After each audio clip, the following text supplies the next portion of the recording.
Have you ever judged someone based solely on their appearance?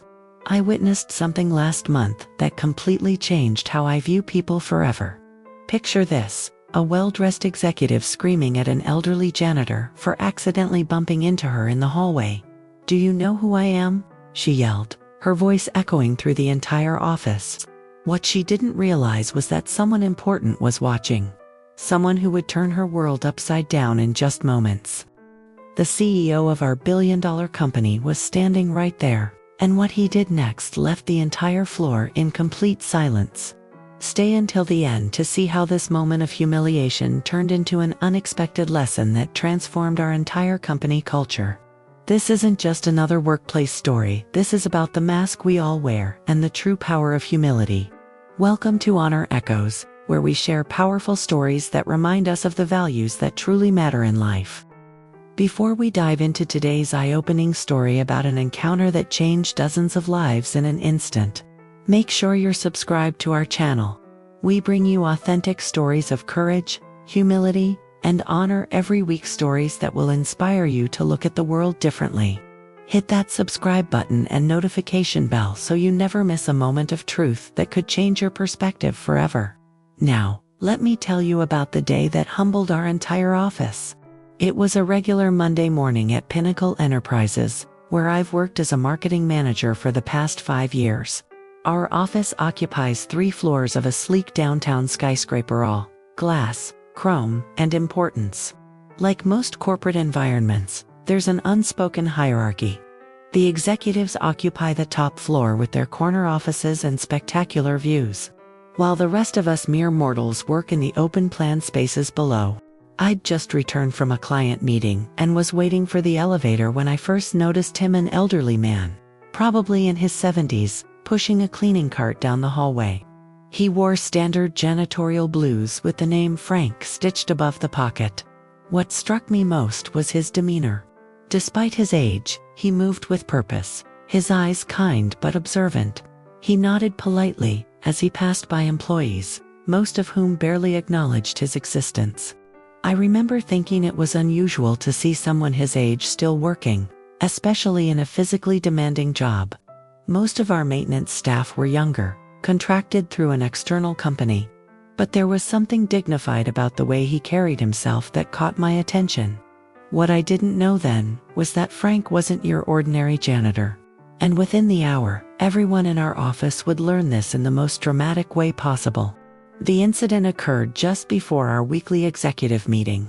I was heading to the conference room with some presentation materials when I heard a sharp, angry voice cutting through the usual office murmur. "Watch where you're going." The voice belonged to Christine Wells, our newly appointed Vice President of Operations. She'd been with the company only 3 months, but had quickly developed a reputation for being ruthlessly efficient and equally difficult to work with. I turned to see Christine standing in the hallway, coffee splattered across her immaculate white blouse. Across from her stood Frank, the elderly janitor, looking mortified. His cleaning cart had apparently bumped into her as she rounded the corner, causing her coffee to spill. "I'm terribly sorry, ma'am," Frank said, immediately reaching for the paper towels on his cart. "Please, let me help clean that up." But Christine was having none of it. "Do you have any idea how much this blouse costs?" she snapped, her voice rising with each word. "More than you probably make in a month." The entire hallway fell silent. Employees stopped in their tracks, pretending to look at their phones or suddenly finding the wall art fascinating. No one wanted to get involved, yet no one could look away. I felt a knot forming in my stomach as I watched the scene unfold. Frank maintained his composure, still holding out the paper towels. "I apologize sincerely. It was an accident." "An accident?" Christine scoffed. "It's carelessness. In my previous company, you would have been fired on the spot for such incompetence." Frank lowered his gaze but remained dignified. There was something almost regal about his posture, despite the humiliation he was enduring.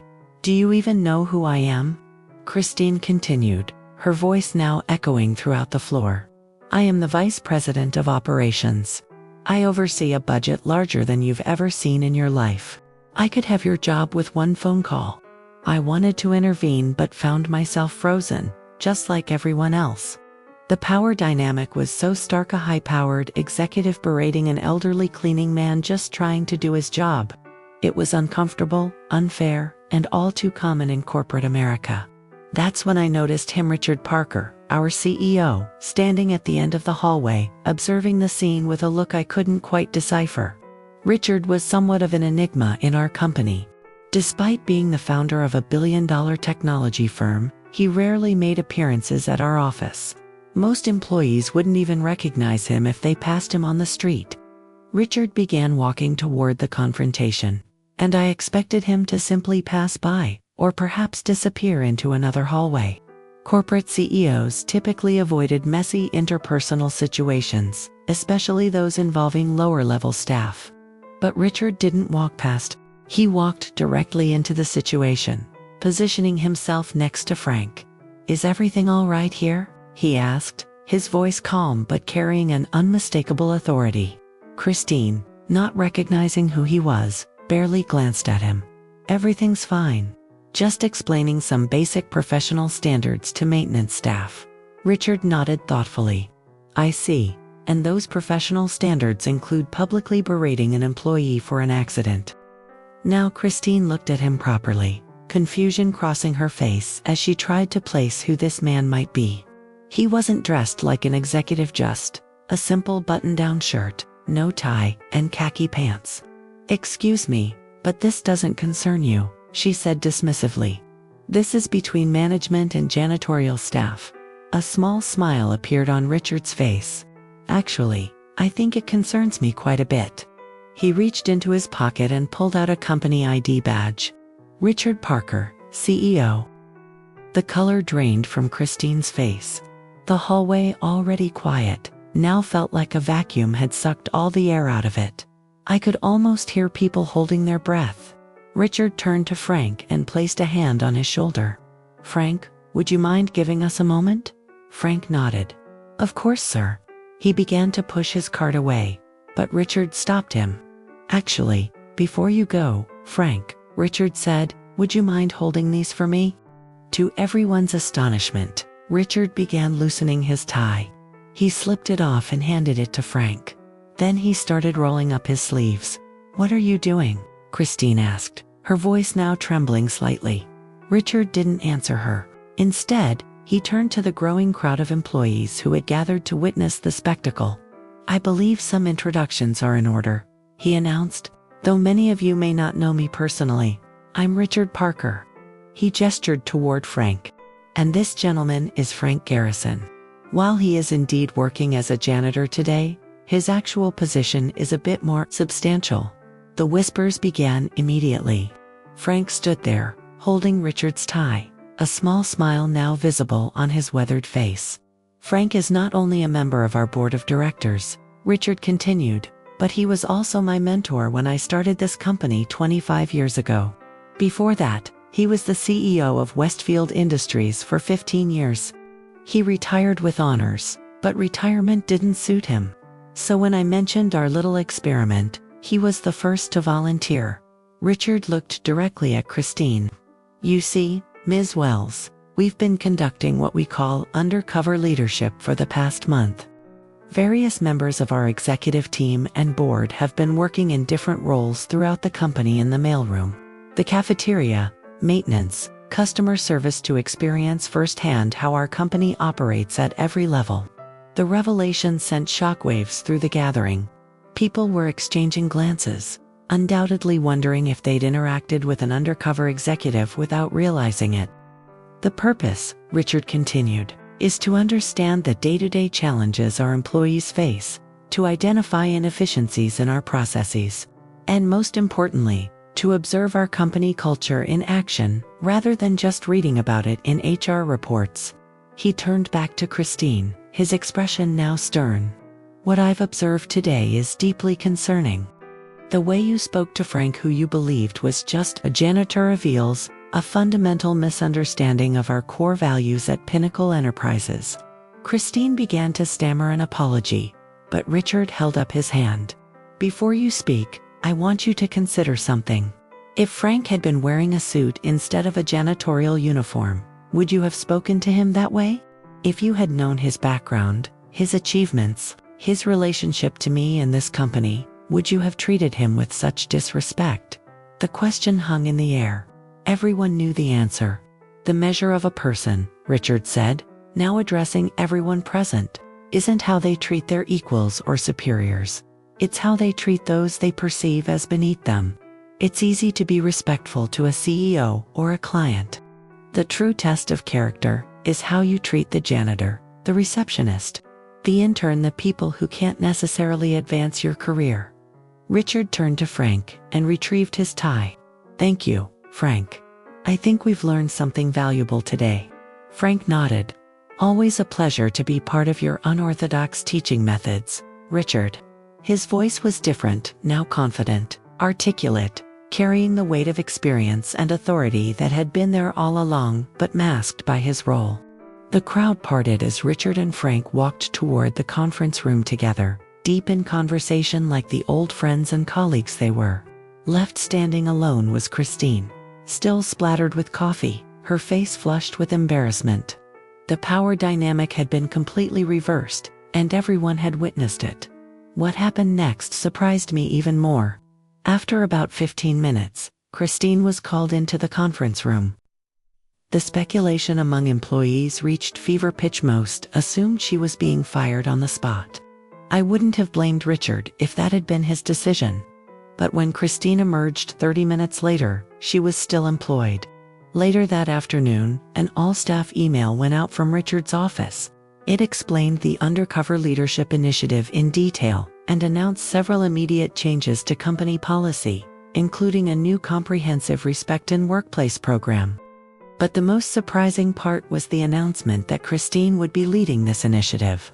I ran into Frank, now dressed in a suit, as I was leaving the office that evening. Curiosity got the better of me. "Excuse me, Mr. Garrison," I said, feeling awkward addressing the man I'd watched being berated earlier that day. "I hope I'm not overstepping, but I'm surprised Christine wasn't terminated after what happened." Frank smiled gently. "Call me Frank, please. And to answer your question, firing her would have been easy, but it wouldn't have taught her anything. Richard and I believe in redemption. Christine made a mistake, a revealing one, certainly, but it's what she does now that will define her." "But how could you stand there and take that kind of treatment?" I asked, "knowing who you really are." Frank's eyes crinkled at the corners. "You know, in my 40 years in business, I've learned that sometimes the most powerful position is one of apparent powerlessness.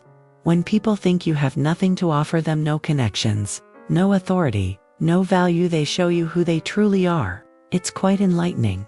He adjusted his suit jacket. "Besides, I've been called much worse in boardrooms by people in expensive suits." At least Christine was honest in her disdain. Many executives would have treated me the same way, but hidden it behind corporate pleasantries. As Frank walked away, I realized I'd witnessed something rare and valuably lesson in humility, leadership, and the masks we all wear in professional settings. The following weeks brought noticeable changes to our office culture. Christine, to her credit, threw herself into her new role with surprising dedication. She personally apologized to the entire maintenance staff and began shadowing them, one day a month, to better understand their challenges. The undercover leadership program continued, creating an atmosphere where everyone began treating each other with increased respect, not out of fear that the person cleaning the bathroom might secretly be a board member, but because the experience had reminded us all of a fundamental truth: titles and positions are temporary, but how we treat people reveals our true character. 3 months later, I was having lunch in the company cafeteria when Christine sat down across from me. She looked different, more relaxed, less armored. "I know we haven't spoken much since that day," she said, a hint of discomfort still visible when she referenced the incident. "But I wanted to thank you." "Thank me?" I was confused. "I didn't do anything. In fact, I've often felt guilty that I didn't speak up." Christine shook her head. "No one did. And that's part of the problem, isn't it? We create cultures where we all stand by while things happen that we know aren't right." She paused. But you were there. You witnessed my worst moment, and you haven't treated me differently since then. You've given me the space to change. I didn't know what to say, so I just nodded. You know what Richard told me that day in the conference room? She continued. He said that in his experience, the people who make the worst mistakes often become the most passionate advocates for change, because they understand the damage firsthand. He said he wasn't hiring me for the person I was, but for the person I could become after learning such a public lesson in humility. She smiled slightly. I thought he was full of corporate psychobabble, to be honest, but he was right. Nothing has taught me more than that moment of complete humiliation and the unexpected grace that followed it. As Christine walked away, I thought about how one moment, one interaction had transformed not just her, but our entire company. The elderly janitor, who turned out to be a retired CEO, had taught us all something invaluable about appearances, respect, and the true nature of leadership. Richard and Frank had orchestrated a lesson that no corporate training program could ever replicate. They showed us that true power isn't in a title or a corner office. It's in how we choose to treat each other when we think no one important is watching. The truth is, someone important is always watching. If not a disguised CEO, then the colleagues who will remember how you made them feel long after they've forgotten what you said. Or perhaps most importantly, the part of yourself that knows who you truly are, regardless of the masks you wear. That day changed how I view every interaction. Now, I catch myself before making snap judgments based on someone's appearance or job title. The elderly janitor and the undercover CEO taught me that true character isn't revealed in job titles, but in how we treat others when we think no one's watching. What about you? Have you ever misjudged someone based on their appearance or position? Or been in a situation where you witnessed someone being treated unfairly? Share your experiences in the comments below. If this story resonated with you and you want more powerful lessons that challenge how we see the world, subscribe to Honor Echoes right now. Every week, we bring you authentic stories that remind us of the values that truly matter. Hit that subscribe button, turn on notifications, and join our community of people who believe in the power of respect, integrity, and genuine human connection. Remember, the true measure of who we are isn't how we treat those above us, but how we treat those we perceive as below us.